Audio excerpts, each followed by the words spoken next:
آج ہم پڑھیں گے ایک اور بہت بڑے فلاسفر انیکزاگورس کو۔ انیکزاگورس 500 بی سی میں کلازو میں نے جو اس وقت آئینہ کی ریاست کا حصہ تھا اور آج کل وہ ترکی میں ہے، اس میں پیدا ہوئے۔ ان کے والد بڑے امیر شخص تھے اور انہوں نے انیکزاگورس کے لیے بہت سی زمینیں اور پیسہ چھوڑا تھا، لیکن انیکزاگورس کو علم حاصل کرنے کا، فلسفی کا اتنا شوق ہوا کہ انہوں نے اسے ساری اپنی زمین اور چیزیں چھوڑ دی اور یہ مختلف علاقوں کی سیاحت کرنے نکل گئے۔ ان کی فلسفی اور ان کے علم کی شہرت جب ایتھنز تک گئی تو ایتھنز کے مشہور جنرل اور پولیٹیشین پرکلیز نے انہیں بلوایا کہ آپ ایتھنز کے لوگوں کو فلسفی سکھائیں۔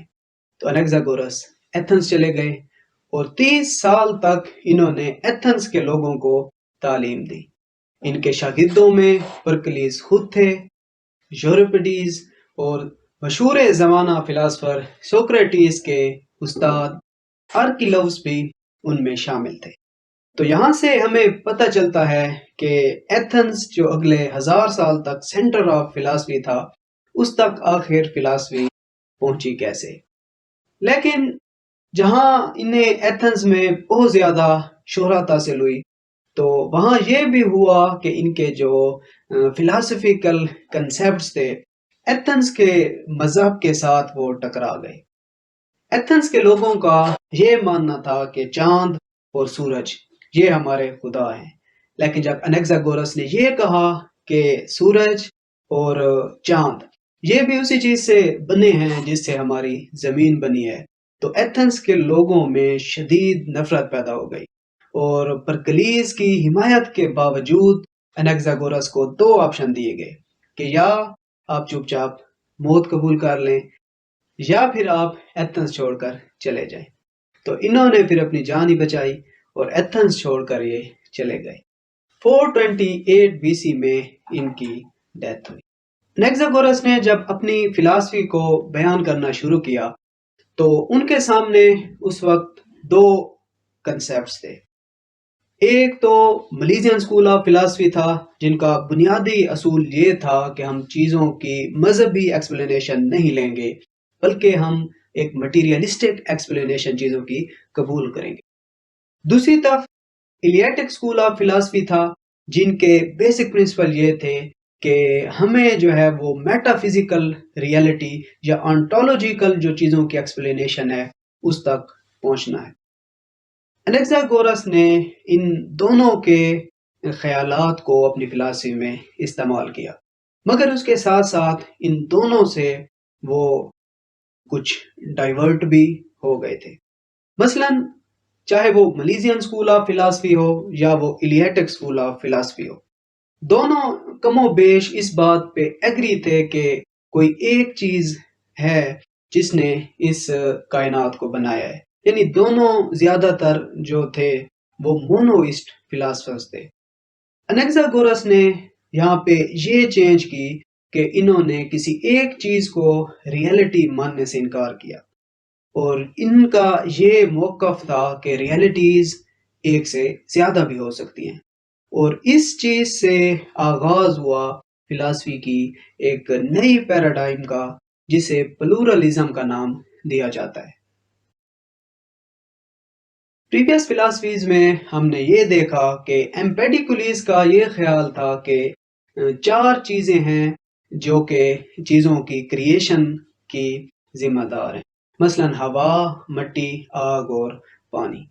انیکزاگورس نے ادھر سے ہی اپنی فلسفی کا آغاز کیا اور یہ کہتے تھے کہ چند چیزیں اس پوری کائنات کو کبھی نہیں بنا سکتی، بلکہ یہ کائنات بہت سارے چھوٹے چھوٹے پارٹیکل سے بنی ہے جنہیں انیکزاگورس سیڈز کہا کرتے تھے۔ مثلا آگ کے سیڈز ہیں، پانی کے سیڈز ہیں، ہڈیوں کے سیڈز ہیں، اور جو آپ کو آبجیکٹ نظر آ رہا ہے ان کے چھوٹے چھوٹے پارٹیکلز ہیں جو کہ سیڈز کہلاتے ہیں۔ جب یہ سیڈز آپس میں ملتے ہیں تو پھر ان سے نیچرل کنسٹرکٹس بنتے ہیں یا کمپاؤنڈز بن جاتے ہیں، جیسا کہ انسان ہیں، پودے ہیں یا باقی چیزیں۔ انیکزاگورس اب یہ کہتے ہیں کہ کائنات کے ابتدا میں یہ جتنے بھی سیڈز تھے جو کہ اس پوری کائنات میں موجود تھے، وہ سارے کے سارے بالکل اکٹھے تھے، ایک ہی جگہ پہ موجود تھے۔ مگر اس کے بعد کائنات کا جو برین ہے، جسے وہ نوز کا نام دیتے تھے، اس نے ان میں حرکت پیدا کی۔ تو یہ سارے سیڈز یا یہ جو سارے پارٹیکلز تھے، یہ حرکت کرنا شروع ہو گئے۔ اور پہلے تو یہ علیحدہ علیحدہ تھے، پیور تھے، مگر بعد میں پھر یہ آپس میں ملتے گئے اور حرکت بھی ساتھ ساتھ ان کی شروع ہو گئی۔ اس حرکت کے نتیجے میں ہماری زمین بھی وجود میں آئی، اس کائنات کے جتنے بھی اس میں چیزیں موجود ہیں، جتنے بھی کمپاؤنڈز موجود ہیں، وہ وجود میں آئے۔ انسان بنے ہیں، چاہے پتھر بنے ہیں، تو سب چیزوں کے اندر وہ جو سیڈز تھے یا جو پارٹیکلز تھے، وہ پارٹیکلز مختلف پروپورشن میں موجود ہیں۔ آپ کو یاد ہوگا کہ پارمینیڈیز والے لیکچر میں ہم نے یہ دیکھا تھا کہ پارمینیڈیز کا یہ خیال تھا کہ چینج ممکن ہی نہیں ہوتی۔ دنیا میں صرف دو چیزیں ہیں، کچھ جو ہیں جنہیں بینگ کا نام دیا گیا اور کچھ نہیں ہیں جنہیں ان بینگ کا نام دیا گیا۔ اور چینج صرف تب ہی ممکن ہو سکتی ہے جب جو چیز ہے اس چیز میں تبدیل ہو جائے جو ان بینگ ہے، اور یہ کبھی ممکن نہیں ہوتا، یعنی چینج کبھی آ ہی نہیں سکتی۔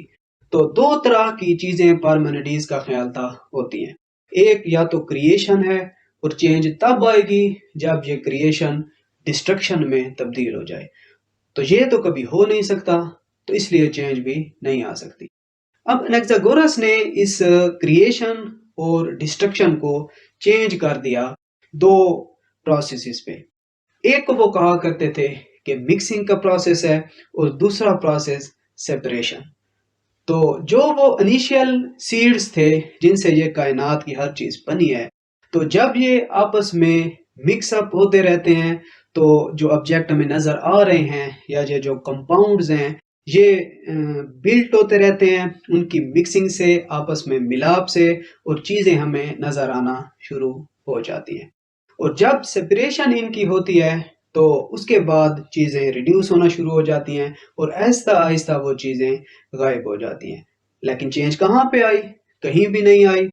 پورے اس کائنات کے سٹور ہاؤس میں آغاز میں جتنے پارٹیکلز تھے یا جتنے سیڈز تھے، آج بھی اتنے ہی سیڈز موجود ہیں، تو چینج کبھی بھی ممکن نہیں ہو سکتی۔ جیسا کہ ایلیاٹک اسکول آف فلاسفی کا بیسک پرنسپل تھا کہ nothing can become from nothing, جو چیز نہیں ہے اس سے کوئی چیز وجود میں نہیں آ سکتی۔ تو انیکزاگورس نے اس پرنسپل کو ایسے ایکسپلین کیا کہ اگر ایک انسان آپ کو نظر آ رہا ہے تو یہ کسی بھی ایسی چیز سے وجود میں نہیں آ سکتا جس کے اندر اس کی یہ ہڈیاں، اس کے بال، اس کے بلڈ، ساری چیزیں اس کے اندر موجود نہ ہوں۔ تو یہ کہا کرتے تھے کہ ایک سپرم کے اندر بال بھی ہوتے ہیں، اس میں ہڈیاں بھی ہوتی ہیں، اس میں گوشت بھی ہوتا ہے، سب کچھ ہوتا ہے، سارے پارٹیکلز ہوتے ہیں، لیکن ہمیں نظر اس لیے نہیں آتے کیونکہ وہ انتہائی چھوٹے چھوٹے ہیں۔ انیکزاگورس نے کاسمالوجی میں بڑا کھل کے لکھا۔ ان کا خیال تھا کہ سورج ایک بہت بڑی میٹل کی ایک گیند ہے جس میں آگ لگی ہوئی ہے۔ ستاروں کے بارے میں بھی ان کا یہی خیال تھا کہ ان میں آگ لگی ہوئی ہے۔ چاند کے بارے میں انیکزاگورس یہ کہتے تھے کہ اس کی اپنی کوئی لائٹ نہیں ہے، اور اس کا مٹیریل بھی وہی ہے جیسا ہماری زمین کا مٹیریل ہے، یعنی چاند بھی مٹی سے بنا ہوا ہے۔ انہوں نے جو سیاروں کے بارے میں پریڈکشن کی وہ یہ تھی کہ سیارے بھی پتھروں کے بنے ہوئے ہیں، اور بہت بڑی بڑی بالز ہیں جو چکر لگا رہی ہیں۔ اور سب سے جو ان کی حیرت انگیز بات کہ اس کائنات کی جتنی بھی چیزیں ہیں آج تک جو ہے موو کر رہی ہیں، تو یہ بھی سائنس اسے فیکٹ قرار دے چکی ہے۔ انیکزاگورس نے ایتھنز کو فلاسفی کا گھر بنایا۔ ان کا انفلوئنس ایک طرف تو پرکلیس پہ تھا، دوسری طرف جو ہے سوکریٹیز پہ، اور ارسٹوٹل اور پلیٹو نے بھی بہت سی جگہوں پہ انیکزاگورس کو کوٹ کیا اور انفلوئنس تھے ان کی فلاسفی سے۔ دوسری طرف اگر دیکھیں تو ایٹمزم کا جو مکتبہ فکر تھا، جو ڈیموکریٹس سے شروع ہوا، تو انہوں نے بھی انیکزاگورس کے ان سیڈز یا پارٹیکلز کے نظریات کو اپنی فلاسفی میں استعمال کیا۔